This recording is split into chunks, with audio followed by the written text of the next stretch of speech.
자, 유영하 박근혜 전 대통령 측 변호인인데요. 제가 제목은 좀 이렇게 달아봤습니다만 하품도 전염이 될까요? 어제 저희 이제 취재 기자가 재판장에 들어갔는데 변호사가 하품을 너무 크게 해서 어제 잠깐 논란이 있었다면서요? 네, 어제 박근혜 전 대통령 재판이 열렸었는데요. 한 오후 5시쯤 이제 재판이 좀 많이 이제 피곤할. 예, 10시부터 네. 시작됐으니까요. 그런데 이제 특검 쪽에서 이제 증인에 대해서 이제 신문을 하고 있는데 유영하 변호사가 앞서서 좀 이런 발언을 했어요. 특검이 참 뛰어난 상상력으로 증인한테 이런 질문을 쏟아내고 있다. 예. 기발한 상상력으로 질문했다. 이렇게 얘기를 하는데 여기에 대해서 이제 특검 쪽에서 저희도 계속 참아왔는데 변호인께서 지나치게 특검에 대한 불편한 행동을 한다. 네. 알고 보니까 하품하면서 소리를 냈다. 이렇게 얘기를 했고요. 예. 이에 대해서 유영하 변호사는 식도염이 좀 올라와서 네. 이걸 이제 입을 가리는 게 하품처럼 보였다면 미안하다.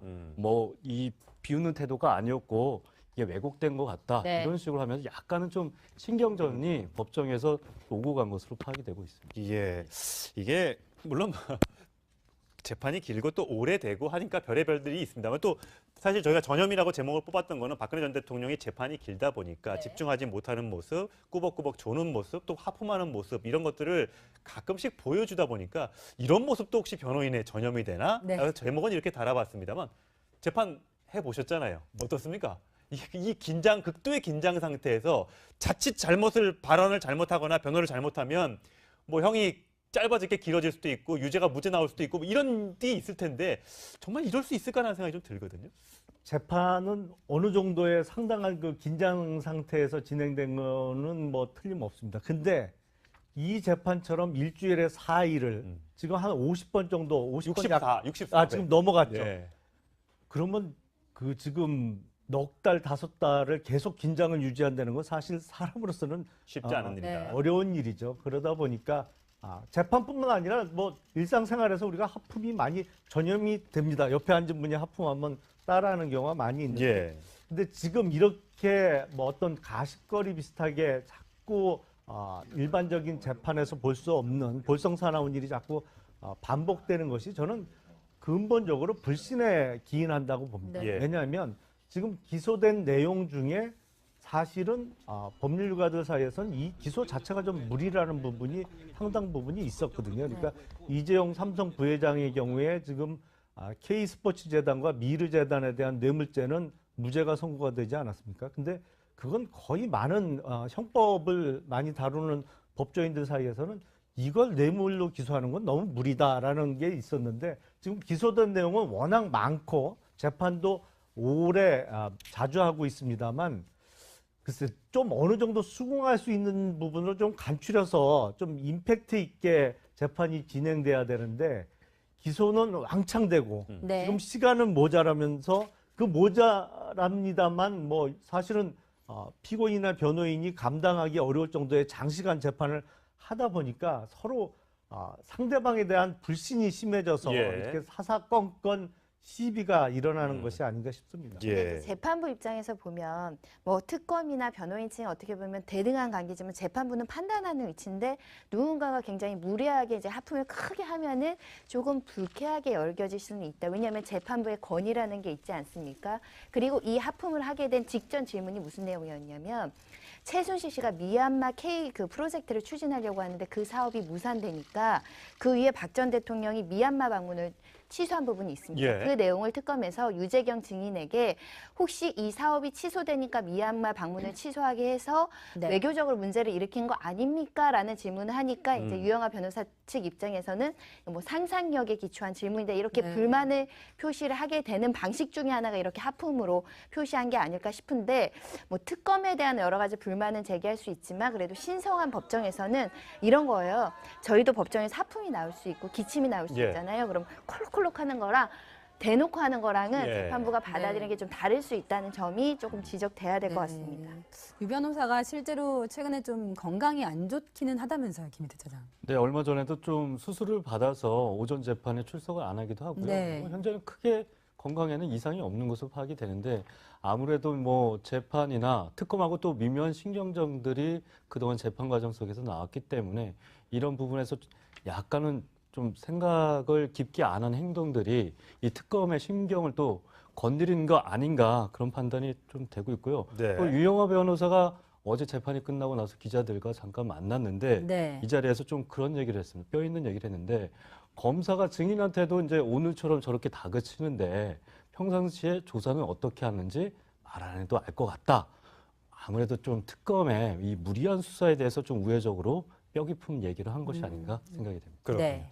자, 아직 이제 재판이 아직도 한참 남았습니다. 증인도 아직까지 많이 남아 있는데 박근혜 전 대통령 측에서는 증인을 추가로 신청을 하고 있습니다. 우병우 전 민정수석도 증인으로 부른다고 하고요. 또 정유라 씨도 증인으로 채택을 하겠다고 어저께 얘기를 했습니다. 자, 우 전 수석을 증인으로 신청하겠다는 의미, 나올지 안 나올지를 별개를 떠나서 왜 나오라고 했을까요? 자, 박 전 대통령의 지지자 모습을 한번 잠깐 보고 오겠습니다. 일단은 그 박근혜 대통령과 연관이 있고요. 지지자들 입장에서 봤을 때는 그 책임을 박근혜 대통령한테 떠미는 모습이 안 보이니까 같은 편으로 애정이 가는 거죠. 어떤 일이 생겼을 때 뭐 다른 사람들은 자꾸 뭐 청와대 지시다, 박근혜 지시다 이런 쪽으로 얘기하지만 그 사람은 그 수석으로서 뭐 어떤 그런 태도는 안 보이고 있거든요. 우병우 전 민정수석이나 박근혜 전 대통령을 지지하는 사람들 입장에서는 두 사람이 이제 한 배를 탔다, 같이 청와대에 있었기 때문에 같은 편이다라고 판단을 하는 것 같고요. 만약에 우병우 증인으로 진짜 박근혜 전 대통령의 재판에 나온다면 아무래도 이제 박 전 대통령과 궤를 같이 하는 발언을 하지 않겠습니까? 글쎄요, 저는 뭐 그걸 그렇게 단정하기는 어렵다고 그래요? 생각을 합니다. 사실은 뭐 의리를 지킨다고 보기는 어려울 것 같고요. 네. 우병우 전 수석의 그동안의 주장을 좀 요약해 보면 자신의 죄를 부인하는 거가 주 목적이었지 어떤 박근혜 전 대통령에 대한 의리를 지키기 위해서 자기 책임이다, 자기가 알아서 한 일이다 이런 식의 발언은 없었던 것으로 제가 기억하고 있습니다. 근데 그거 왜 불렀을까요? 유리하니까 본인들에게 그래도 뭔가 도움이 되니까 증인으로 보통 부르는 거 아닙니까? 통상은 그렇죠. 근데 그렇죠. 지금 정유라도 증인으로 그렇죠. 신청했는데 네. 글쎄 정유라가 지금 유리한 증언을 해줄 거라고 기대하고 불렀다고 보기가 어렵거든요. 그러면 왜 불렀을까? 이렇게 섞어서 여러 사람을 증인으로 부른 것이 나오는 거를 별개로 정말 시간을 끌기 위해서, 그러니까 증인이 하나씩 늘게 되면 아무래도 시간이 더 길어지지 않겠습니까? 그렇게 되면 10월 구속 만료가 되고 불구속 상태에서 재판을 받기 위해 또 시간을 지연하는 것 아니냐라는 또 해석이 나오지 않습니까? 뭐 그것도 그런 해석도 가능합니다. 그래서 최근에 이제 특검에서 사실은 특검 측 검찰 측 증인 신문이 마친 다음에 피고인이 신청한 증인 신문을 진행하는 것이 통상의 예거든요. 예. 그래서 특검 측에서 한 75명인가요? 뭐 증인 신청을 철회하고 예. 재판 절차를 좀 줄이겠다는 그렇죠. 의사 표시를 했습니다. 그래서 재판 지연이 목적이라면 글쎄 그렇게 뭐 바람직한 방향은 아닌 것으로 보입니다만 우병우 전 민정수석이 과연 증인으로 출석할지도 저는 의문입니다. 왜냐하면 네. 우병우 전 수석에 대한 본인에 대한 재판도 지금 진행 중인데다가 증언 내용 자체가 본인이 기소된 내용과 관련돼 있는 게 대부분일 것 예, 같아요. 네. 그래서 그렇죠. 법적으로 사실은 정당하게 증언 거부할 수 있는 내용에 해당하는 질문이 대부분일 수밖에 없기 때문에 과연 증인으로 출석할지 좀 의문입니다. 그리고 여기서 이제 증언이 나오게 되면 또다시 그 내용의 어떤 진실성 여부에 대해서 위증죄 논란도 있을 수 있고 본인의 어떤 형사 증언 거부권도 있는 상황에서 나오는 게 굉장히 부담스러울 거고요. 재판부도 이미 정유라는 그 이재용 부회장 사건에서 증인을 섰기 때문에 그 증인 신문 조서를 증거로 삼으면 되지 재차 소환해서 특별하게 더 확인될 질문이 있느냐, 증인 신문에 가치가 있는 거냐 이런 것들을 판단할 가능성이 있기 때문에 신청 이후에 증인 신청이 유지되는지 채택되는지 또 소환까지 잘 이루어지는지는 좀 봐야 될 것 같습니다. 근데 사실 이재용 부회장도 어제 증인으로 신청하겠다고 했는데 네. 본인은 여러 차례 이재용 부회장의 증인 신청에는 불응했었잖아요. 네. 본인은 안 나가고 본인 재판에는 나와달라고 하면 저게 나오겠습니까? 그런 측면에서 봤을 때 분명히 이게 재판 지연 전략이 아니라는 얘기가 그래서 더 설득력을 갖는 거 봐요. 근데 우선은 우병우 전 민정수석을 좀 증인 요청한 이유는 얼마 전에 이제 청와대에 이 캐비닛 문건이 예, 추가로 발견됐죠. 많이 발견됐는데 그 중에서 이제 삼성 경영권 승계에 관련된 메모도 함께 나왔고 어제 특검에서 이거를 증거로 채택해달라 요청을 했습니다. 이 부분에 대해서 우병우 전 민정수석은 이제 언론을 향해서 말을 굉장히 많이 극도로 아꼈었거든요. 이미 뭐 다 밝혔고 자기는 관련된 바 없다. 이런 부분에서 우병우 전 수석을 증인으로 박근혜 전 대통령 측에서 증인을 요청을 하면 이게 사실과 무관하다라는 증언이 나올 가능성이 높기 때문에 우병우 전 수석을 좀 아무래도 증인 요청을 한 것으로 파악이 되고 있고요. 다만 이제 이재용 부회장 등 삼성 임원들도 같이 증인 요청을 했는데 이 부분에선 이 묵비권을 행사하고 있다라는 걸 분명히 알고 있거든요. 이런 네. 부분에서는 아무래도 이 재판을 좀 끌기 위한 전략 중에 하나가 아닌가라고 좀 파악이 되고 있고 역시 정유라 씨 같은 경우에도 사실 박근혜 전 대통령 측에 유리한 이 증언을 내놓기는 굉장히 어려운 부분이 그렇죠. 있기 때문에 네. 아무래도 좀 무더기로 증인 신청을 하고 우선 재판부에서 어느 선까지 좀 받아줄지는 모르겠지만 아무래도 좀 전략, 시간 끌기 네. 전략이 있는 거 아니냐 이런 관측들이 나오고 있습니다. 네, 정유라 씨는 한국에 송환될 때 억울하다 이렇게 얘기를 했었는데요. 당시 얘기 들어보시겠습니다.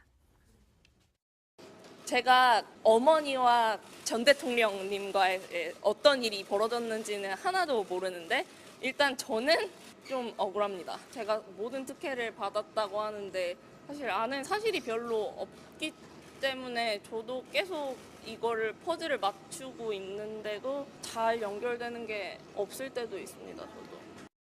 만약에 정유라 씨가 덜컥 나 증인 나가겠다 이렇게 되면 박근혜 전 대통령과 어머니 최순실 씨가 있는 재판정에 딸이 서게 되는 이제 얄궂은 이제 재판이 될 수도 있을 텐데 만약에 엄마와 딸의 말이 다르거나 또 만약 엄마가 딸을 위해서 또 딸이 엄마를 위해서 서로 거짓말을 하거나 뭐 이렇게 될 수도 있잖아요. 아무리 피부치니까. 그러면 그것도 이제 어떻게 위증이나 뭐 이런 게 됩니까? 일단은 그런 가족 관계에서는 증언 거부를 정당하게 할 수가 있습니다. 네. 그런데 그 증언 거부권을 행사 안 하고 선서를 하고 증언을 하면서 거짓말을 한 경우에는 이제 위증죄로 처벌받는 부모 수가 자식이라도. 네. 있죠. 그러니까 아예 그러면 거짓말을 할 것 같으면 증언석에 안 서야죠.